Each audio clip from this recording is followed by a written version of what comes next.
Assalamualaikum warahmatullahi wabarakatuh.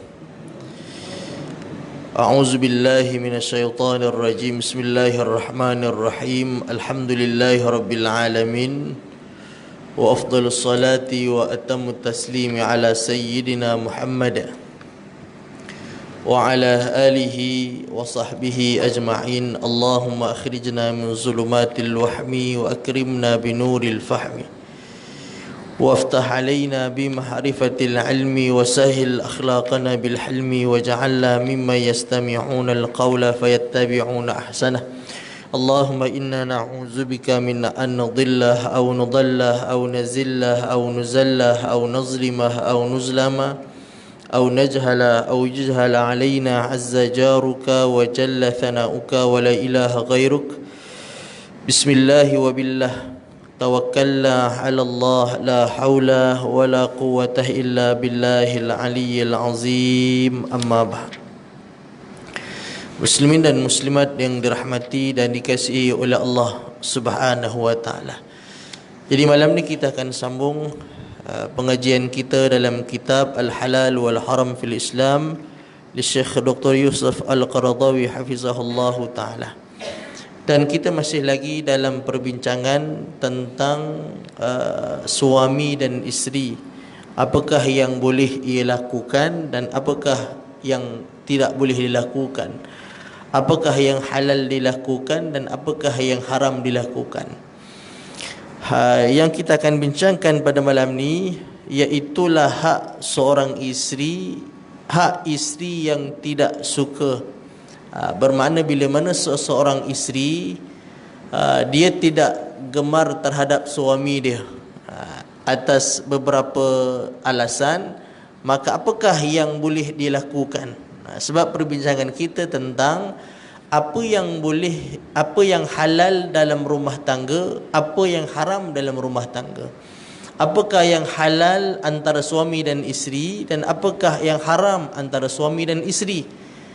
Di antara satu perkara yang berlaku dalam satu-satu hubungan suami isteri, apabila si isteri dengan sebab-sebab tertentu sudah mula untuk tidak suka terhadap suami dia, dia dah mula tak suka dengan suami dia, maka apakah isteri ini dia boleh lakukan dan apakah kelakuan yang biasa dilakukan oleh seorang isteri itu halal ataupun haram menurut neraca agama kita. Seorang perempuan apabila tidak suka kepada suaminya, tidak sanggup bergaul bersama, maka diperkenankan menebus dirinya dan membeli kemerdekaannya dengan mengembalikan harta yang pernah diberikan oleh suami, yang pernah diberikan oleh suami kepadanya berupa mas kahwin ataupun hadiah dengan sedikit berkurang ataupun lebih menurut kesepakatan bersama. Akan tetapi yang lebih baik si laki-laki tidak mengambil lebih daripada apa yang pernah diberikan. Jadi kalau isteri dia dah mula tak suka dekat suami, contoh kan ada macam-macam alasan lah kenapa isteri ni dia tak suka dah dengan suami. Ada beberapa sebab. Mungkin sebab suaminya panas baran contohnya, ataupun mungkin suami tidak patuh dengan perintah Tuhan, tak sembahyang, puasa dia tak puasa, ataupun dia main kayu tiga dan sebagainya, ataupun mungkin masalah peribadi. Contoh yang ada pada suami dia menyebabkan isteri tak suka, contoh bau badan yang melampau dan sebagainya. Maka itu antara alasan-alasan ataupun sebab-sebab yang biasanya berlaku si isteri dia dah mula tak suka dengan suami dia. Maka apa yang isteri ni boleh buat?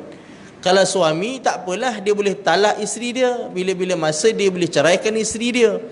Tapi si wanita ini boleh tak dia berpisah dengan suami yang dia dah tak suka? Boleh dengan cara yang berbeza dengan suami. Kalau suami dia boleh cerai, kalau dia tak suka dah dengan isteri dia, dia boleh cerai. Tapi kalau si isteri dah tak suka dengan suami dengan sebab-sebab yang di antara sebab yang kita contohkan tadi itu, maka dia boleh untuk bercerai dengan suami dia dengan beberapa cara. Antaranya adalah beliau, yakni wanita ataupun isteri tadi itu boleh menebus diri dia yang dipanggil sebagai khulu'. Jadi dia bayar sesuatu kepada suami dia sebagai bayaran untuk suami dia melafazkan cerai ataupun melepaskan dia ataupun menceraikan dia. Jadi ini dia panggil khulu'. Itu dibolehkan dalam Islam. Mana ada cara ataupun tak? Kalau isteri tadi dia tak suka dengan suami, ada cara. Ada cara. Fa in khiftum alla yuqima hududallah fala junaha alaihima fi maftadat bih. Jika kamu khawatir mereka berdua tidak dapat menegakkan batas-batas ketentuan Allah, maka tidak berdosa atas keduanya tentang sesuatu yang ia menebus dengannya. Jadi maknanya si wanita kan tak boleh kalau tanpa sebab ataupun sebab-sebab yang tidak munasabah. Sebab kerana hatinya telah cintanya telah berputik kembali dengan bekas pakwa dia. Kemudian dia minta suami dia yang sekarang ni ceraikan dia untuk dikembali kepada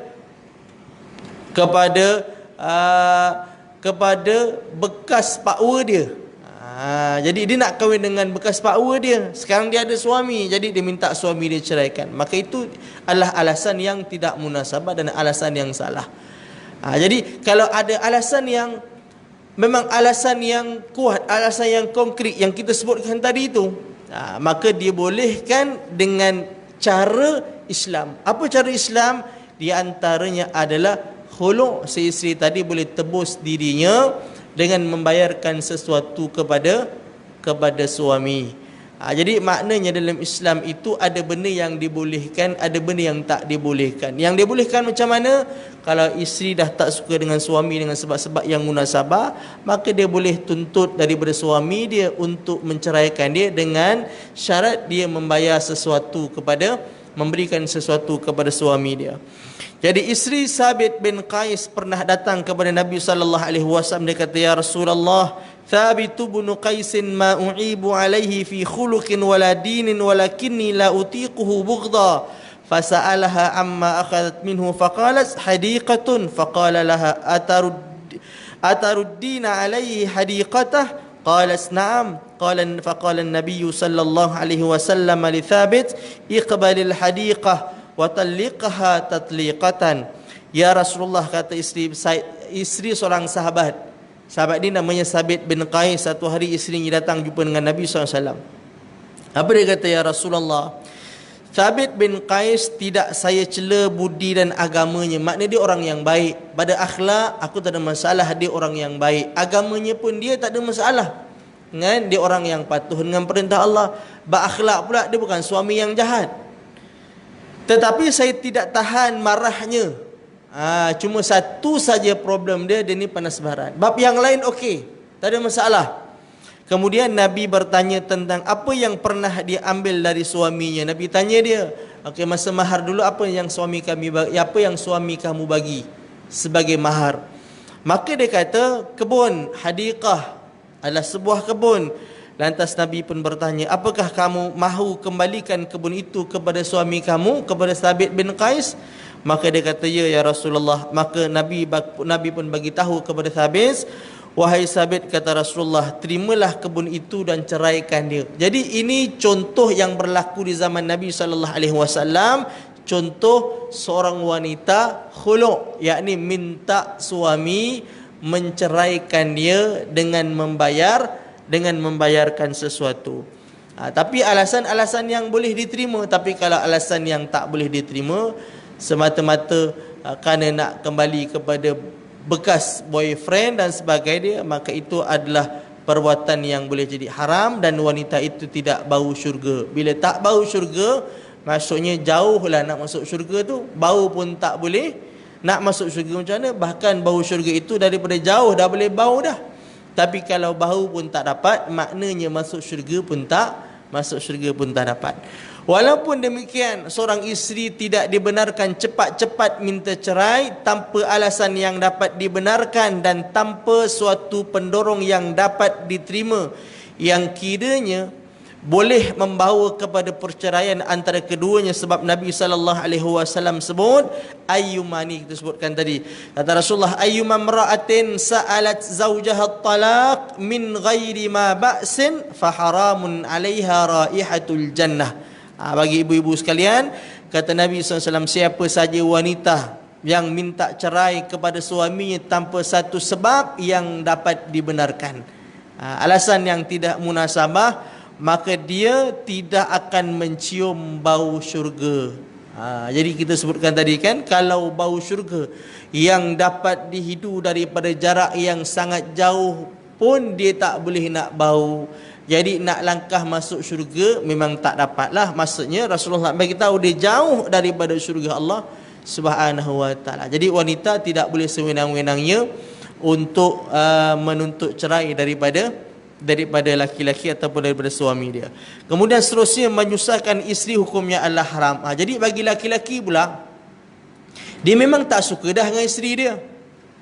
Kalau dia pun cerdik juga. Kalau diceraikan isteri dia, dia tak dapat apa-apa. Maka dia buat sesuatu yang sampai isteri dia jadi benci dengan dia. Sampailah isteri nanti minta cerai daripada dia. Cerdik tak laki-laki ni, cerdik. Dia dah memang tak suka dah dengan isteri dia. Pasal adalah sebab-sebab dia. Memang dia ikutkan hati dia, dia tak nak dah bersama dengan isteri dia tu. Tapi dia fikir kalau dia ceraikan isteri dia, jadi cerai macam tu lah, cerai tu berlaku lah. Tapi dia pun fikir, kalau aku ceraikan dengan satu cara ni, aku nak lepaskan dia dengan satu cara ni, tapi ada untung kat aku, boleh aku gunakan untuk menikah lain pula, aku akan buat. Apa dia? Dengan cara dia menyusahkan isteri dia. Dia buat isteri sampai isteri dia benci dekat dia. Dia sajalah tak mandi seminggu, biar isteri rasa tak senang dengan dia. Dia pun sajalah makan petai banyak-banyak, biar kentut busuk bagi isteri dia, jadi meluat dengan dia. Dia buat macam-macam lah kan. Dia bully isterinya kat rumah. Dia buat macam-macam sampailah isteri ni akhir sekali minta cerai daripada suami. Jadi suami ni boleh tak buat macam tu? Dia merancang supaya isteri tuntut talak daripada suami dia. Maka apakah perbuatan itu halal ataupun haram dalam Islam? Apakah perbuatan itu berdosa ataupun tak berdosa? Jadi seorang suami tidak boleh menyusahkan dan berbuat yang tidak baik dengan pergaulannya dengan isteri dengan maksud supaya isteri itu mahu menebus dirinya, iaitu dengan mengembalikan semua atau sebahagian harta yang pernah diberikan kepadanya. Bagi suami pula, kalau kita tolak tepi isteri buat demikian untuk suami buat macam tu atas tujuan isteri nanti minta cerai, kita tolak bab tu. Kita ambil kalau suami dia menyusahkan isteri tanpa niat demikian, maka hukumnya sama juga, hukumnya haram, kerana itu adalah satu kezaliman bagi isteri terhadap isterinya. Dia menyusahkan isteri dia buat benda-benda yang tak sepatutnya, buat tengah-tengah malam 3-4 pagi, dia paksa isterinya bangun buat cokodok contohnya. Jenuhlah nak pergi tebang pisang kat belakang rumah, kemudian nak nguli pula, nak goreng pula. Awak kena buat sebab I suami you kena ikut perintah suami. Kau tak, awak adalah nusyuz. Bila nusyuz awak tak boleh dapat nafkah daripada saya. Dia buat macam tu. Maka suaminya salah. Sebab apa? Sebab itu satu kezaliman. Zalim itu baik kepada isteri ke kepada orang lain, kepada jiran ke kepada anak ke kepada orang lain, itu hukumnya haram. Jadi tidak dibenarkan begitu. Kalau itu pun salah, kalaulah menzalimi isteri bukan niat untuk isteri nanti tebus talak pun salah. Maka kalau seandainya suami berniat untuk isterinya supaya meminta talak daripada dia, lebih-lebih lagi lah salah. Jadi hukumnya haram kalau laki-laki buat begitu. Wala ta'dhuluhunna litadhhabu bi ba'dhi ma ataitumuhunna illa an ya'tina bi fahishatin mubayyinah. Jangan kamu berlaku kasar terhadap mereka itu lantaran kamu hendak pergi dengan membawa sebahagian dari apa yang telah kamu berikan kepada mereka, kecuali apabila mereka itu berbuat kejahatan yang terang-terangan. Jadi Allah larang daripada laki-laki untuk menyusahkan isteri semata-mata supaya isteri tadi menebus talak dia. Kalau pihak suami yang tidak suka itu ingin supaya bercerai kerana ada hasrat dengan orang lain, maka dia dilarang mengambil sesuatu dari isterinya sebagaimana firman Allah Subhanahu wa taala, wa in aradtum istibdala zawjin makana zawjin wa ataitum ihdahunna qintara fala ta'khudhu minhu syai'a atakhudunahu buhtana wa ithman mubina wa kaifa ta'khudunahu wa qad afdha ba'dukum ila ba'din wa akhadna minkum mitsaqan ghalidha, kata Allah. Dan apabila kamu berkehendak akan mengganti isteri di tempat seorang isteri, dia nak menikah yang lain contohnya, padahal kamu telah memberi salah seorang dari mereka harta yang banyak, maka jangan kamu ambil sedikit pun daripadanya. Apakah kamu akan mengambilnya dengan cara yang mengejutkan dan dosa yang terang? Bagaimana kamu akan mengambilnya padahal sebahagian kamu telah bersatu dengan sebahagiannya yang mereka itu telah mengambil daripadamu perjanjian yang keras. Maknanya sekarang yang berlakunya khulu' bukan suami tak suka dengan isteri. Suami ni masih sukakan isteri, tapi sekarang isteri dah tak suka dengan suami, dengan sebab-sebab yang kita sebutkan tadi, dengan sebab alasan yang betul. Jadi suami pun fikir, sekarang dia bukan nak ceraikan isteri dia, dia bukan nak ceraikan isteri dia, tapi isteri yang minta cerai. Jadi dia pun fikir, kalau dia tak ceraikan isteri dia, apa guna mereka hidup sebumbung? Kan suami isteri tak bahagia, isteri pun maknanya tak layan suami dengan baik. Yang suami dia tak nak ceraikan isteri, kan dia sayangkan isteri dia, tapi isteri minta cerai. Maka itu yang berlaku khulu'. Kalau seandainya dia bermula daripada suami yang memang dia tak suka dengan isteri dia, dia mengharap-haraplah isteri dia minta cerai, harap-haraplah isteri minta cerai, dia nak ceraikan, tapi ialah dia kalau ceraikan isteri, dia nak menikah dengan perempuan yang lain, jadi dia nak kena bayar sesuatu. Jadi dia mengharapkan hari-hari doa isteri ceraikan, isteri minta cerai daripada dia. Maka kata Allah Subhanahu wa taala, suami kalaulah dah tak gemar terhadap isteri dia, ceraikan je lah. Tak payahlah tunggu isteri itu untuk minta cerai daripada dia. Ini cerita dia dah tak suka dengan isteri dia, dia memang nak cerai, tapi dia tak nak cerai sampailah isteri yang minta cerai daripada dia. Maka kata Allah, jangan buat begitu. Kalau betul kamu dah tak suka dengan dia, kamu tak boleh nak berikan hak dia, ceraikanlah dia dengan baik. Jangan tunggu sampai isteri dah meluat dengan kamu, minta cerai, baru kamu nak ceraikan dia. Tapi kalau situasinya berbeza, suami tak ada masalah dengan isteri. Saya pernah jumpa keluarga macam tu. Yang saya boleh tahu tu sebab isteri selalu update dalam Facebook, kan? Dia Facebook orang lain semua baca. Dia maki suami dia macam-macam lah. Saya tak nak sebut lah nama dia, kan nama dia agak dalam Facebook tu agak terkenal jugalah, kan. Dia maki suami dia kata macam-macam kat suami dia. Tapi bila tengok suami dia pula, yelah suami kadang-kadang update jugalah satu, tapi jarang suami dia buat begitu. Tapi bila kita terbaca ada orang screenshot suami dia punya message kadang-kadang tu, suami dia tetap memuji isteri dia. Luar biasa tu, kan. Yang isteri maki kau-kaunya, maki suami dia macam-macam lah. Memang berat lah makian tu. Tapi suami tetap dia bela isteri dia. Dia kata dia isteri yang baik, yang rajin, terima kasih kerana jaga anak-anak. Dia maknanya dia nak menggambarkan isteri orang yang baik. Maksudnya di sini saya nak bagi tahu kepada tuan dan puan sekalian, bahawa yang isteri tadi tu minta, dia buat macam-macam tu, dia mengharapkan suami ceraikan dia, kan? Tapi si suami sayangkan dia. Kalaulah suami boleh tahan, tahanlah, kan? Jaga, kan kita dah bahas, kita dah baca dalam pertemuan kita yang lalu, suami ni kalau boleh tahan dengan isteri dia, tahan, kan? Itu yang lagi baik. Tahan, dia doa kepada Allah. Tapi kalau dah tak ada jalan dah, maka barulah jalan yang terakhir, dia ceraikan isteri dia.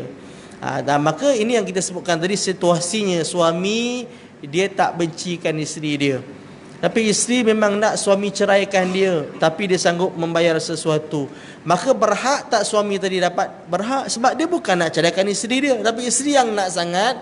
Okey, tak apalah, bagi balik apa yang aku pernah bagi kat engkau. Mahar dulu berapa? Mahar dulu, tapi jaranglah kita orang Malaysia minta mahar. Sebab mahar kita murah, RM300 kan? RM300, apalah sangat RM300 kan? Jadi dia minta yang lain, dia minta bayaran yang lain. Tak kisahlah nak minta bayaran berapa ringgit, itu tak ada masalah. Cumanya suami tadi berhak tak untuk mendapat bayaran khuluk daripada isterinya? Dari segi logik kita kata berhak. Sebab bukan suami yang nak dia bercerai, bukan suami yang nak rumah tangga itu ataupun pasangan itu bercerai, tapi kehendak itu datang daripada isteri, maka isteri perlu berikan sesuatu untuk suami ceraikan dia. Itu bab khuluk. Dan si laki-laki pula tidak boleh ataupun haram hukumnya untuk dia menyusahkan isteri semata-mata supaya isteri menceraikan dia. Masuk seterusnya. Okey. Kemudian katalah sekarang hubungan suami dan isteri, kan? Yang tadi kalau sampai peringkat nak bercerai, tapi dalam tempoh mereka bermasalah antara suami dan isteri, maka suami bersumpah. Ada masalah antara suami dan isteri tadi ni. Ini cerita kita hari ni bila suami isteri ada masalah, kan? Antara suami dan isteri ada masalah. Maka pada waktu itu timbullah beberapa perkara yang biasanya berlaku dalam keadaan pergaduhan suami dan isteri tadi itu. Antaranya apa dia? Bila mana suami bersumpah untuk tak nak bersama dengan isteri dia. Dia bersumpah untuk tak nak bersama dengan isteri dia. Maka apakah hukumnya dan apakah sumpah itu berlaku dan perlu ditunaikan? Kerana orang Arab jahiliah dulu macam tu. Mereka kan orang Arab dulu kan orang isterinya banyak, yang isterinya 5, 10, 18, 19 orang isteri. Ramai orang dulu isteri banyak. Jadi kalau dia dah tak suka dengan isteri dia, dia sumpah ni dengan nama Allah lah. Kalau sumpah tak dengan nama Allah, tak berlakulah sumpah tu, kan? Sumpah aku tak nak dah dengan kau, itu bukan sumpah, kan? Biasa kita orang Melayu kan, sumpah betul aku tak tipu, sumpah, kan? Itu bukan sumpah. Sumpah ni dengan nama Allah. Wallahi wabillahi watallahi, kan? Sumpah dengan nama Allah. Dia bersumpah dengan nama Allah. Contohnya dia kata, demi Allah saya tak nak bersama dengan awak, contohnya, kan? Jadi orang Arab jahiliah juga mereka bersumpah dengan nama Allah. Jadi mereka bersumpah dengan nama Allah untuk tak nak bersama dengan salah seorang isteri yang dia tak suka tadi itu. Kalau dia ada 5 orang isteri, maka dia bersumpah tak nak bersama dengan isteri dia yang pertama. Dan apa yang berlaku dengan sumpah itu, isteri dizalimi. Kenapa isteri dizalimi?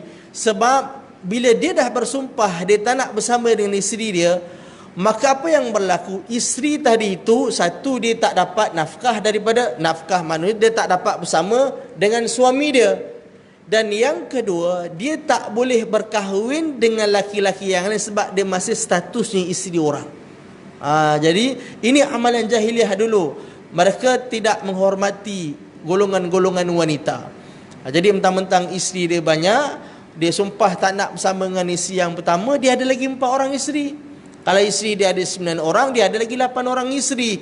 Satu, tak apalah, disumpah pula dengan isteri yang pertama. Isteri yang pertama pula dah kendor sana, dah kendor sini, dia pun tak apalah, aku tak inginlah kat dia pun sumpah. Jadi dalam masa yang sama, si isteri tadi yang disumpah tadi, dia dizalimi kerana dia tidak mendapat hak daripada suami dia. Dan yang kedua, dia tidak diceraikan, dia diibarat seperti digantung, kan?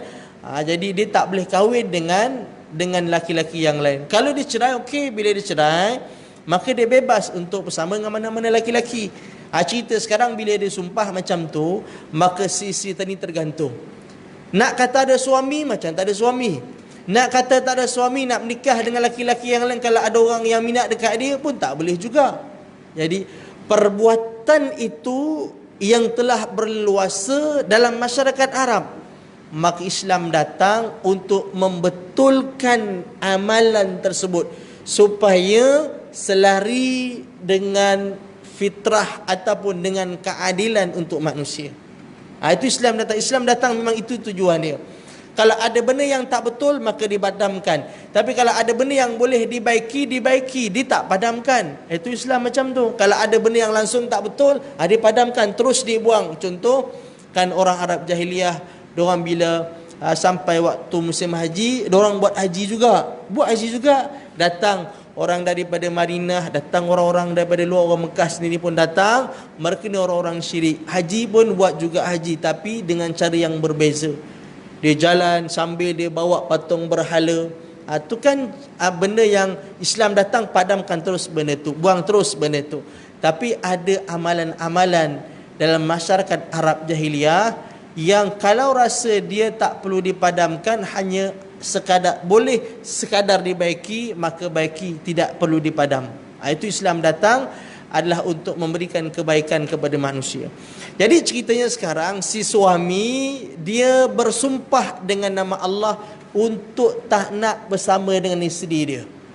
Jadi halal atau haram perbuatan tu? Salah satu keistimewaan dalam Islam dalam melindungi hak perempuan, iaitu melarang seorang suami yang marah kepada isterinya kemudian menjauhi tempat tidur dan tidak mahu mendekatinya dalam waktu yang kiranya tidak mungkin dapat ditahan oleh sifat kewanitaan. Secara umum dia macam tu. Maksudnya Islam larang laki-laki untuk tak nak bersama dengan isterinya dalam tempoh jangka masa yang tak patut orang perempuan dipisahkan lama macam tu. Itu maksud dia. Apabila meninggalkan tempat tidur ini diperkuat dengan sumpah tidak akan menyetubuhinya, maka dia diberi masa menunggu selama 4 bulan. Barangkali dalam masa menunggu itu hatinya menjadi tenang, berkobarnya kemarahan boleh dingin dan suara hatinya itu boleh ditarik kembali. Kalau dia boleh kembali kepada tuntutan dan boleh bergaul dengan isterinya sebagaimana semula sebelum habis waktu. Baik, yang pertamanya, kalau si suami dia bersumpah untuk tak nak bersama dengan isteri dia, katalah pernah berlaku dalam sebuah keluarga, kemudian suami itu dia sumpah, dia kata, demi Allah aku tak nak dah tidur dengan kau, contohnya dia kata macam tu. Marah betul dengan isteri dia, dia kata macam tu, aku tak nak dah tidur dengan kau, kan? Aku tak nak dah tidur dengan kau, dia kata. Tapi dia tak nak ceraikan. Kalau dia ceraikan, okeylah, selesailah. Tapi dia tak nak ceraikan isteri dia. Dia hanya kata macam tu. Maka yang pertama, kata-kata itu haram, dosa. Mana bersumpah itu hukumnya adalah haram. Satu. Kemudian yang kedua, valid ataupun tidak sumpahnya itu, berlaku ataupun tidak, maka dalam Islam, walaupun amalan itu amalan masyarakat Arab jahiliah, maka boleh. Maksudnya, boleh itu maksudnya sumpahnya itu berlaku. Jadi sumpahnya itu berlaku, isteri dan suami itu terikat dengan sumpah tersebut. Mana suami bila dia bersumpah untuk tak nak bersama dengan isteri dia, maka suami dia terikat dengan sumpah dia, dia tak boleh sama dengan isteri dia dah. Maknanya amalan sumpah yang daripada Arab jahiliah itu dalam Islam kata boleh. Maka itu bukan boleh maksudnya tak berdosa, tidak, maksudnya valid, sumpahnya itu terlaksana. Sumpahnya itu terlaksana. Cuma Islam membataskan bila dia bersumpah tidak selama-lamanya dia masih isteri kepada suami. Isteri tadi dah disumpah untuk, bukan disumpah jadi bewak, tidak, sumpah tidak mahu bersama contohnya kan. Jadi dia sumpah, kata laki-laki tadi tu, demi Allah aku tak nak dah tidur dengan awak, dia kata macam tu. Maka dalam Islam kata okey, sumpah tu terlaksana, maka suami isteri tak boleh bersama. Isteri itu dalam sumpah dalam tempoh 4 bulan sahaja. Maksud dia tak selama-lama macam masyarakat Arab jahiliah dulu. Orang Arab dulu bila mana suami dia kata macam tu, selama-lamanya lah dia dalam sumpah. Selama-lamanya lah dia tak boleh berkahwin dengan orang lain. Tapi Islam datang kata, okey, sumpah itu terlaksana tapi hanya 4 bulan sahaja. Maksudnya kalau sampai tempoh 4 bulan si suami masih tidak bersama dengan isteri dia, maka isteri tadi dia boleh, yang pertama nak minta suami bersama dengan dia, ataupun dia boleh merujuk kepada mahkamah lah untuk proses yang seterusnya, sama ada nak minta hakim mahkamah untuk menceraikan dia ataupun tidak. Kan berbeza dengan orang jahiliah dulu. Orang jahiliah dia tak ada hak, kan? Bila suami dah kata macam tu, selama-lamanya lah. Maka sebab itu orang wanita-wanita Arab, mereka ibarat hamba kepada laki-laki dia. Dia tak nak, sebab apa? Kalau dia buat benda-benda tak kena lagi, suami dia buat tahana kat dia, dia buat zalim kat dia, dia tergantung macam tu. Itu yang berlaku. Antara contohnya kan, bila mana ada orang yang nak menzalimi isteri dia, dia ceraikan isteri dia, sampai nak habis iddah dia rujuk balik, kemudian lepas rujuk diceraikan lagi, sampai nak habis iddah dia rujuk balik. Dia sengaja buat isteri macam tu, kan? Mana dia ceraikan isteri dia, kemudian isterinya dalam tempoh iddah, suami bila-bila boleh rujuk dia, tapi suami tak rujuk, melainkan bila tinggal lagi beberapa hari nak habis iddah baru dia rujuk. Dia rujuk tu tujuan apa? Tujuan dia nak memanjangkan lagi tempoh iddah dia. Kalau dia tak rujuk 2-3-4 hari atau minggu depan, suami isteri dah terpisah. Tapi dia rujuk tu tujuan dia supaya iddah isterinya panjang lagi. Dia rujuk isteri dia, lepas dia rujuk dia cerai lagi, maka isteri berhadapan dengan tempoh iddah yang baru. Kemudian bila nak habis iddah lagi, dia rujuk lagi, lepas rujuk dia cerai lagi. Maka itu adalah amalan-amalan orang dulu yang sengaja nak menzalimi isteri dia. Maka wanita-wanita takut masa itu, kan? Takut, maka dia sanggup lakukan apa sahaja yang diperintahkan oleh suami. Jadi ibarat hamba kepada suami. Maka Islam datang bukan tujuan, Islam datang tujuan dia untuk memelihara hak-hak wanita. Jadi bila isteri dah sumpah untuk tak nak bersama, maka sumpah itu berlaku, akan tetapi hanya dalam tempoh 4 bulan saja. Sebab 4 bulan ini tempoh wanita boleh lagi lah terima 4 bulan, kan? Jangan lebih daripada itu. Maka sampailah tempoh itu, kalau suami masih tidak tidak bersama, maka isteri boleh terus pergi mahkamah untuk memilihlah sama ada nak teruskan hubungan ke tak nak teruskan hubungan. Itu hak isteri tadi itu. Baik. Jadi dia kata, kalau dia boleh kembali kepada tuntutan dan boleh bergaul dengan isterinya sebagaimana semula sebelum habis waktu 4 bulan atau sudah sampai 4 bulan, maka Allah tetap akan memberi ampunan terhadap ketelanjurannya itu dan selalu membuka pintu taubat, tetapi dengan syarat dia harus membayar kafarah untuk menebus sumpah. Contohnya, suami tadi kan dia sumpah, dia kata, aku tak nak dah tidur dengan kau, kan? Marah betul dia kat isteri dia, kan? Masa tu tengah marah, tengah dia pejabat, kena tekan dengan bos, dengan macam-macam lah urusan kerja ni, serabut dah kat pejabat. Balik isteri pula buat perangai. Akhir dia marah, dia mengeluarkan kata-kata tadi itu. Dia kata, demi Allah aku tak nak dah tengok muka kau, aku tak nak dah tidur dengan kau, dia kata. Jadi lepas hari 2, 3, 4 hari, jadi suami tadi mulalah meraban teben. Adik mulalah dia mula nak balik dengan isteri dia. Mula tengok isteri dia nampak macam dia pun, isteri pula sajalah dia panggil apa, mulalah buatlah benda sampai suami dia jadi macam gila sekejap. Dia pun sajalah pakai cantik-cantik sikit, pakai sampai suami tergoda balik. Maka suami tak dan 4 bulan, baru 4 hari dia dah meraban teben dah. Maka pada waktu itu, boleh tak suami untuk bersetubuh dengan ataupun bersama dengan isteri dia? Tadi dia bersumpah 4 bulan, bersumpah dia tak nak bersama dengan isteri dia. Maka Islam meletakkan tempoh dia adalah 4 bulan, kan? Tempohnya adalah 4 bulan. Untuk isteri itu tergantung, isteri itu tergantung dalam tempoh 4 bulan. Tapi sekarang bukan 4 bulan, 4 hari suami dah tak boleh tengok isteri dia dah, kan? dia dah mula dah, maka pada waktu itu suami dia boleh untuk bersama dengan isteri dia, tetapi dia perlu membayar kafarah. Kafarah iaitu dia bayar denda sebab dia langgar sumpah dia. Kan sumpah dia tak nak bersama dengan isteri dia, tapi sekarang dia bersama dengan isteri dia, maka kan dia dah langgar sumpah, maka dia perlu bayar denda langgar sumpah. Jadi kemudian dia mintalah ampun, dia bertaubat kepada Allah Subhanahu Wa Taala atas keterlanjuran dia. Mana itu dalam Islam buat macam tu kan. Maksudnya kalaulah suami jadi macam ni, dia dah terlanjur melafazkan sumpah tak nak bersama dengan isteri dia, tapi bila selang beberapa hari dia nak bersama dengan isteri dia, maka boleh lakukan hal yang demikian, tapi dia seperti orang yang melanggar sumpah, maka dia boleh lakukan, maka dia perlu membayar kafarah iaitu denda sebab langgar sumpah. Dan apabila waktu 4 bulan itu telah dilaluinya, dah 4 bulan dah, sehingga dia belum menarik diri dari azamnya, maka dia sudah bebas dari sumpah, tetapi isterinya diceraikan sebagai hukuman yang sesuai kerana dia tidak menghiraukan hak isteri. Mana isteri pun bebas bagi dia.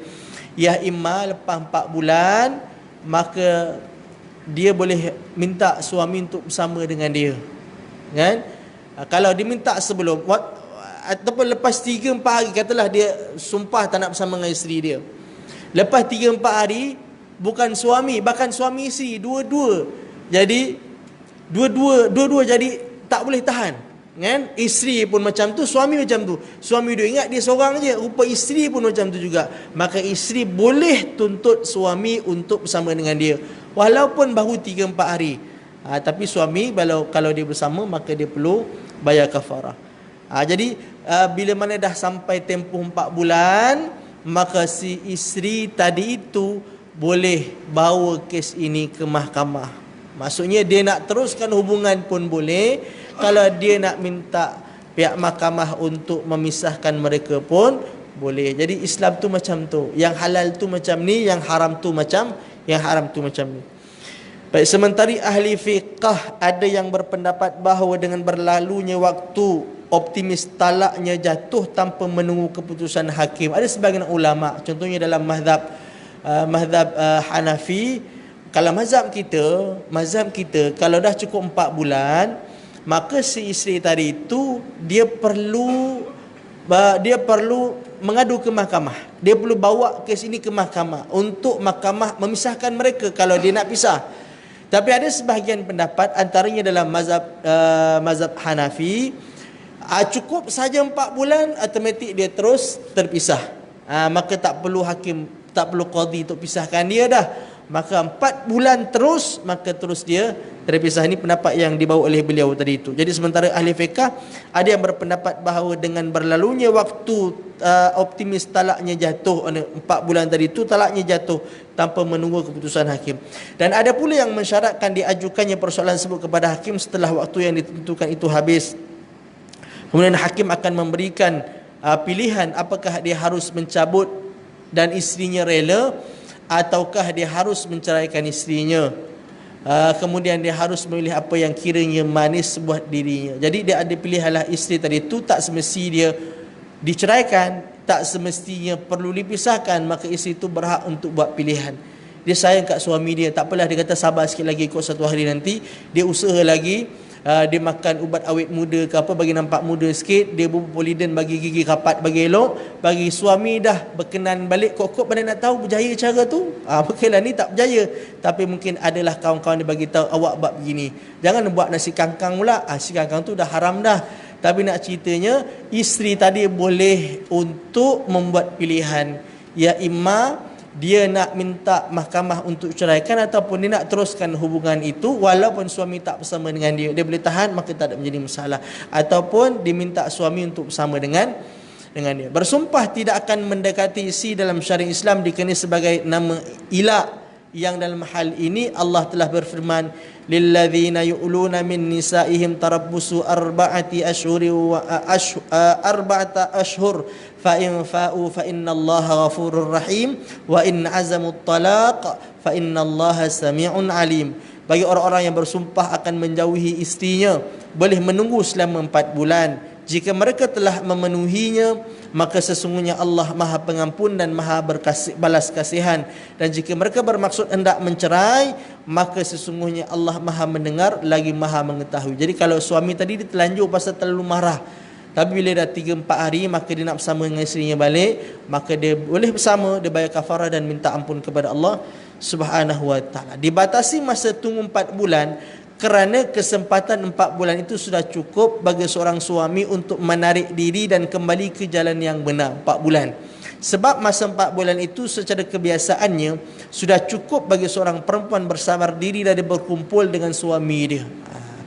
Jadi dalam pada itu para ulama, para ahli tafsir meriwayatkan kisah Umar Al-Khattab ketika mengadakan ronda pada waktu malam. Tiba-tiba dengan suara perempuan bersyair, laqad tala hadzal lailu waswadda janibuh wa araqqani alla khalilun ulaibuh fa wallahi laula Allah tukhsha awaqibuh la hurrika min hadzal sariri jawanibuh. Sesungguh malam ini sangat panjang, sekelilingnya penuh kelam. Situasinya menjadikan aku tidak baik kerana tidak ada kekasih yang bisa aku ajak bermain. Demi Allah, andai kata tidak takut akibat, sungguh ranjang ini akan goncang. Umar berusaha untuk menyelidiki kisah si perempuan tadi itu. Akhirnya diketahui bahawa suaminya telah hilang dalam daftar mujahid pada masa yang sudah cukup lama. Umar kemudian menanyakan pada putrinya Hafsah, berapa lama perempuan boleh bersabar diri dari suaminya? Jawab Hafsah, 4 bulan. Maka waktu itulah Umar berniat untuk menetapkan satu peraturan bahawa seorang suami tidak boleh meninggalkan isterinya lebih daripada 4 bulan. Jadi di sinilah dia mengambil hukum apa yang Allah Subhanahu wa taala sebutkan dalam Quran itu tepat mengena pada fitrah ataupun kemampuan seorang wanita. Jadi kerana Allah Subhanahu wa taala yang menjadikan manusia, sudah tentu Allah Subhanahu wa taala itu tahu tentang manusia. Maka apa yang Allah tetapkan dalam Quran, iaitulah bagi orang yang telah diceraikan itu, maka baginya 4 bulan. Tidak seperti mana orang-orang dahulu yang selama-lamanya. Maka Islam tetapkan 4 bulan. Sebab 4 bulan? Kerana itu adalah tempoh dan waktu yang memang sangat sesuai, ataupun tempoh yang hak maksima bagi seorang wanita itu boleh bersabar. Tapi kalau mengikut kebiasaannya, si isteri tadi itu kalau dah biasa duduk dengan suami 3-4 hari tengok pun tak boleh dah kan. Pergi kerja pagi balik malam lewat sikit pun dah tanya, bang awak kat mana bang, lambat balik hari ni. Jadi kadang-kadang macam tu. Tapi mengikut kebiasaan secara umum dia, kalau seandainya lebih daripada 4 bulan, maka itu berat bagi wanita untuk terima. Tapi kalau bawah daripada 4 bulan, maka itu masih dalam border ataupun dalam ruangan yang masih wanita itu boleh bersabar, walaupun penuh dengan ujian, tapi tempoh itu masih boleh bersabar. Tapi kalau seandainya wanita itu masih boleh bertahan, bagi dia tak kisah kalau suami dia tak bersama dengan dia, yang penting dia nak jaga anak-anak dia ni supaya anak-anak ni masih ada ayah duduk dengan dia. Jadi dia fikir macam tu. Bagi dia kalau dia tak ada anak, okeylah dia nak diceraikan, lepas 4 bulan dia minta hakim pisahkan, dia boleh buat. Tapi dia fikir dia ada anak-anak yang kecil kan.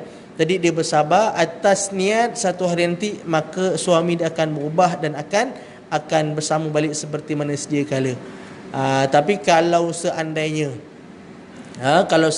dia diceraikan ataupun mana dia bercerailah, maka dalam tempoh iddah itu suami dia rujuk. Maka bila dia rujuk, maka dia kembali ilah atau sumpah tadi itu dia kembali. Mana tak dapat tidak si suami dia kena langgar sumpah dia. Dia kena langgar sumpah dia, kemudian dia bertaubat kepada Allah Subhanahu wa taala, dan dalam masa yang sama dia perlu membayar kafarah. Itu adalah undang-undang dalam Islam, ataupun peraturan suami isteri dalam rumah tangga. Apa yang boleh dibuat, apa yang tak boleh dibuat.